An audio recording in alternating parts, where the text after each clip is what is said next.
ନାଟା କ'ଣ ଗଙ୍ଗାଧର ଘୋଷ କ'ଣ ହେଇଛି? ସେମାନେ କ'ଣ କରିଦେଲେ ଆଉ ସେ ତ ପିଟିଲେ ମାରିଲେ ଗଳା ଟିପି ଧରିଲେ ଦୁଇ ଜଣ ବାଡ଼ିଗଲେ ଜଣେ ମାଡ଼ି ଧରିଲେ। କ'ଣ ପାଇଁ ଗଣ୍ଡଗୋଳ? ସେ ଇଏ ସେର ଚଲେଇଥିଲା ବିଲକୁ। କିଏ ଚଲେଇଥିଲେ?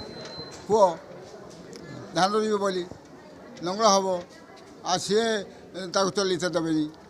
କିଏ ଚଲେଇତେ ଦେବେନି? ତାଙ୍କର ମାନେ ତାଙ୍କ ନାଁ କ'ଣ? ଘୋଷ ଆଉ କାଳିଆ ଆଉ ଖାଲୁଆ। କ'ଣ ପାଇଁ ଚଲେଇବା ପାଇଁ ଦେବେନି?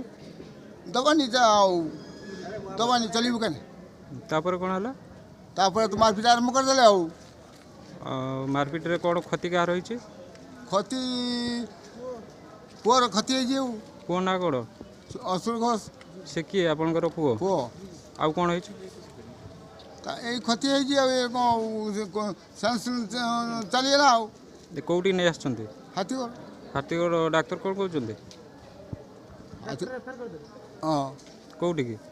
ବାଲେଶ୍ୱର ଥାନାରେ ଅଭିଯୋଗ କରିଛନ୍ତି? ଦିଆହେଇଛି। ଥାନାବାଲା କ'ଣ କହିଲେ?